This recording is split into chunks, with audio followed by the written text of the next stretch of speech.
Hi, it's Malcolm here and welcome to another video regarding the Greyhound RaceCard software. So in this video I'm going to talk about the kind of original idea we came up with when trying to find selections that lose. These are lay selections.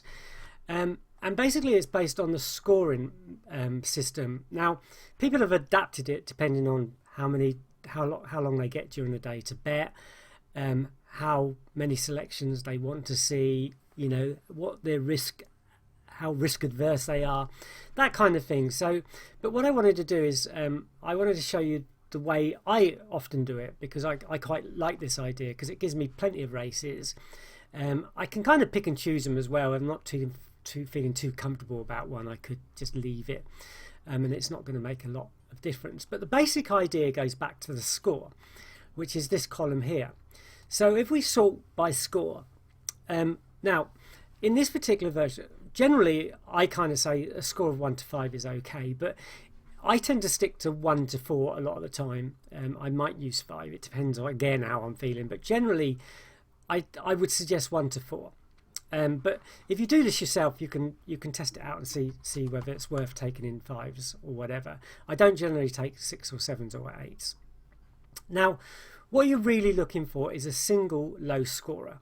So in this case it's 2. Now the problem is you know, that price is crazy. Now the other thing with this method, we're going to do it to liability. In other words, we will take our stake and divide it by the price. Now still you don't want it to be too far out, I mean, because you're just not going to make any money on the result. And so I tend to be between 3 and 10. I might go above it, but generally somewhere between 3 and 10, and hopefully, you know, 6 or 7 or 3 or 4 or 5. But you know, that's my general range for this kind of idea. Now so what I'm going to do is I'm going to show you a few selections and just explain why I've done it, or why I think that would be the selection. So 2 was too high, so we had this other single of 3, so we took that one at 3.7.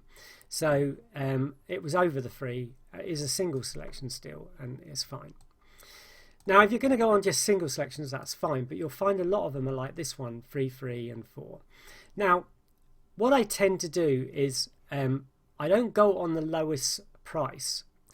If it's 2 selections, now you could argue that we go 3, 3, well that's a single selection on its own, we go to that one, 4. And if you've got 2, then maybe that's a good idea. If you've got 3, then I'm not too sure that's a good idea. But generally if you've got 2 and you want to switch to the third one and it's a single number, you can do it. But in this particular case we've got 2 3s. That price is under 3 anyway, I'm not going to go on that, but I generally select the second or the highest price between the 2. So it would be that one. So that would be our second winner, that if we were looking at that way around. Now generally if you stick to under 10, it takes about 5 or 6 wins to make your profit. Now because basically we're trying to get back the equivalent of our original stake. You know, if we're staking with £10 liability, we want to win £10 eventually, if we can do it over 4, 5 or 6 races, that's perfect. There was nothing in that race. There is a 5, and as I said, in this particular case I'm not going to take on the 5, so I'm just going to go to the next race. So this is where we got 3 3s. Now that I might take these, but again I would go on the last one, and if the last one is too high then I won't take them. That's just the way I prefer to play this. Now if you look, you could say to yourself, well I'll take that one and leave, you know, I'll take the middle one, not going to go on the top one but going to go on the middle one, and I'll show you in a minute why that sometimes just seems to work. So we go to the next race. Then we've got 3 again, and you see what I mean, that was although that was relatively well, it was the favourite. I wouldn't say it was a strong favourite by any means, but it was the favourite. But if we'd have taken the outside of 10 or even the middle 5, we would have been all right. But I tend to take the last one. We go to score again. We got 2 here, obviously both out, 5 there. At, you know, a very good price. So we didn't get that. So we've got 2 1s, and again you see, so we've got 2 1s at 10, and that one would have been the one we went for, but at 10, but there's this single 2 on its own, and 6.3, so it's inside the top 3. Basically, we don't want to go down here, we just want to stay up here, stay within this top 3. That's why I kind of, sometimes I go on a 3 of the same rating, and then not go down any further, but generally, you know, it was either be this one or be this 2 on its own. That way, there's another one. So that's about 4 now, isn't it? I think may even be 5, but I think it's 4. So let's go on the next race. So we've got a single 1 on its own or a single 4 on its own. So if we'd have switched from 1 to 4, 905, that would have been all right. There would be 1 or 4, we would have taken that 9.05. Now there are other things like statistical confidence. You could stay away from reds. I mean, many people add in chance of winning, and even the strike rate, you know. But on this, I'm just showing you the raw idea that I tend to use a lot of the time.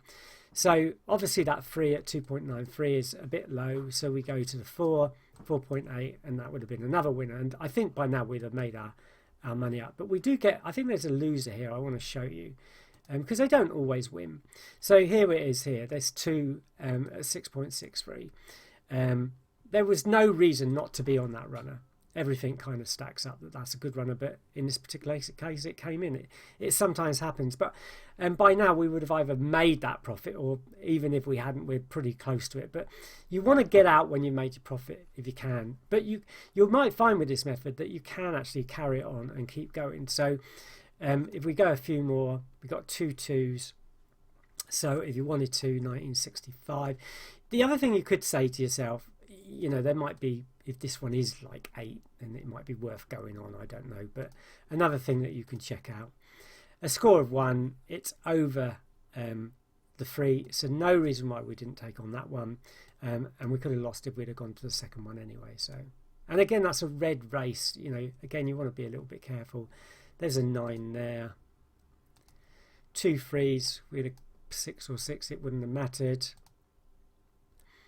Score 2 2s at 4.2, 4.1. It wouldn't have mattered. There's a 1 there, but I wouldn't have been on this race. It's all messy, isn't it? 2 runners not in there. And that's a 5 anyway, so we wouldn't have been on that race. 3 2s. Well, probably been too high. You could have switched to that one, I suppose, but always a little bit of a dodgy situation. And again, you know, they tend to be, the third one down tends to be a high price anyway. There's a 4 there, too high. 3 4s. And see what you mean. And of course, the higher up the score is, the slightly more risk I think you're probably taking, but couldn't have gone on that one. And that's the outsider, and that's why I always take them. As I said, I actually prefer to be on 2s. So 10 just on our limit. That one didn't come in anyway. 4 4s wouldn't have gone on that race. Wouldn't have gone on that race. 1 and 2 2s. Well, the 1, there's no reason not to be on that runner. 3, 7.43. And as you can see, we're going on and on and on. So this morning I've already made £10 using this method, and I'm going to just show you me making a little bit more money. So let's switch to the actual Betfair version of this software. Let me have a quick look. This is I've already done it this morning. I started doing it again, but number 2 was at 3.05. It was just over the 3. It may well have come in slightly under, I don't know actually on BSP, but score of 2 and I won on that one.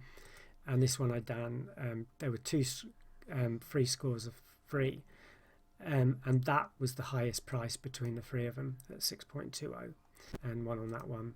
We've got one coming up here, so if we've done the score, we've got 2 3s. What I do is I go on that one now because I've just about got time, and I've got matched at 4.70. So what I do is I pause the video and come back to see if we won on that race or not. So the race has actually gone off a bit late, as you can see. I think I am still on the right one, but the prices are pretty close, but they're just about to go off. So we're on number 5. Let's just see what happens in the race.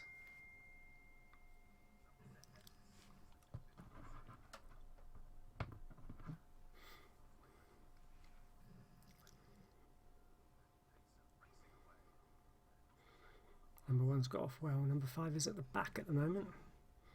I don't read too much into that until the end of the race, because you can never tell, but it's, yeah, normal 400 class, so he's got a lot to make up, that number 5. And number 1's coming around. I think number 1's going to, 5's right back there, so we made that one. So there you go. Another one that I won on. So it's quite, it works quite well. It was a bit unsure which one I should have been on there. I'm pretty much sure I got the right one. But they were pretty close. But yeah, that's, I think number 1 ran that, didn't it? So it wasn't either of them anyway. So, and that's how it works. So thank you for watching, and subscribe to the channel if you like it. Give me a thumbs up. If you want any other information, let me know, and please go and visit the website to find out more details about the Greyhound RaceCard software. Thanks for watching. See you soon. Bye bye.